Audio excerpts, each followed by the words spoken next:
నేను అది అయోధ్యలో వచ్చే వాళ్ళందరికీ నిత్యం అన్నదానం పెడుతున్నా, అన్నప్రసాదం ఇస్తున్నా. ఎవరు వచ్చినా కానీ ముందుగా నాకు ఇన్ఫామ్ చేస్తే వాళ్ళకి రెడీ చేసి పెడతా. ప్రస్తుతం 1000 మంది పైన వస్తున్నారు.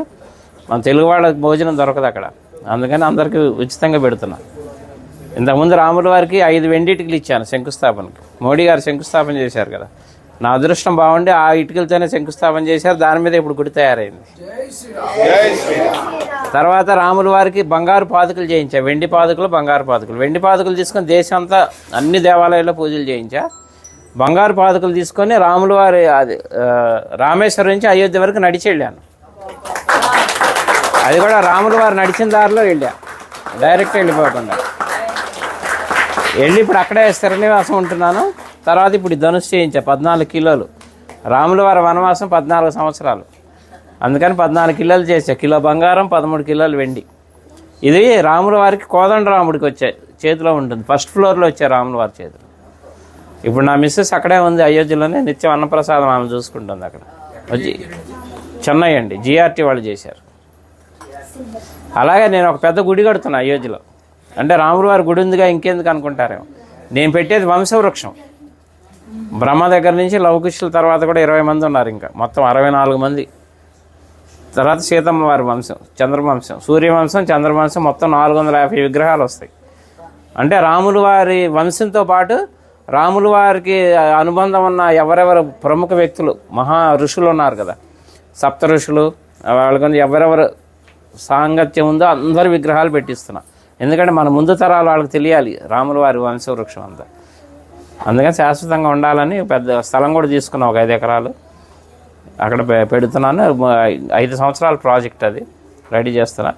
అలాగే ఇప్పుడు అయోధ్యలో అంటే మన తెలుగు వాళ్ళ తరఫున నేనేం పని చేసినా తెలుగు వాళ్ళ తరఫున చేస్తాను. అయోధ్యలో వాల్మీకి ఎయిర్పోర్టు, ఇక నేను వెళ్తూ వస్తూ పోతూ ఉంటాను కాబట్టి 2-3 సార్లు చూశాను, కానీ నాకు ఎందుకో లోటుగా అనిపించింది. అక్కడ ఒక విగ్రహం పెట్టిద్దామని గవర్నమెంట్ అప్రోచ్ అయితే పర్మిషన్ ఇచ్చారు, సెంట్రల్ గవర్నమెంట్. 16 అడుగుల వాల్మీకి విగ్రహం పెడుతున్నాను.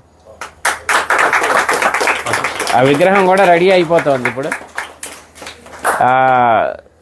అది కూడా ఎవరన్నా సహకరించినా కానీ తీసుకుంటున్నా. ఎందుకంటే భక్తి నాకు ఒక్కడికే కావాలని కాదు, పుణ్యం అందులో అందరినీ భాగస్వాములు చేయాలి, ఎందుకంటే దైవ కార్యం. అందుకని ఎవరన్నా చేస్తే వీళ్ళు వాళ్ళు చేయొచ్చు. అనుగ్రహం మొదలుపెట్టాను, వర్క్ జరుగుతుంది ఫాస్ట్గానే. మార్చి ఏప్రిల్లో విగ్రహ ప్రతిష్టాపన అయోధ్యలో. అట్లా అన్ని కార్యక్రమాలు మీరు ఎవరు ఎప్పుడు వచ్చినా కానీ నాకు చక్కగా నాకు ఫోన్ చేస్తే ముందుగా అన్ని ఏర్పాట్లు చేస్తారు. రూములు కావాలన్నా అక్కడ 48 రూములు కూడా కట్టబోతున్నాను. వచ్చేవాళ్ళు ఇప్పుడు ఉన్నాయి, ప్రస్తుతానికి 4-5 ఆశ్రమాలు తీసుకున్నాను, మన హ్యాండ్ ఓవర్లో ఉన్నాయి. ఎవరు వచ్చినా అకామిడేషన్ అది ఏర్పాటు చేస్తా అయోధ్యలో.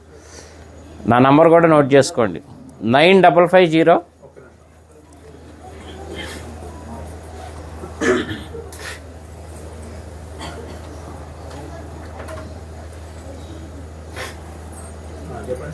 9550 754 389. చల్లా శ్రీనివాస్ శాస్త్రి, అయోధ్య అని పెట్టుకోండి.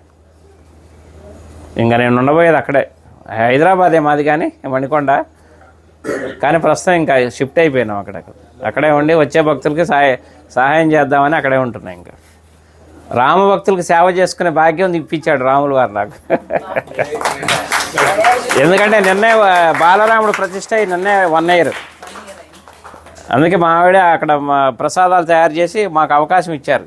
ఇప్పుడు 6 రోజులు మొత్తం లోపల ప్రసాదాలు పంచే అవకాశం కూడా ఇచ్చారు.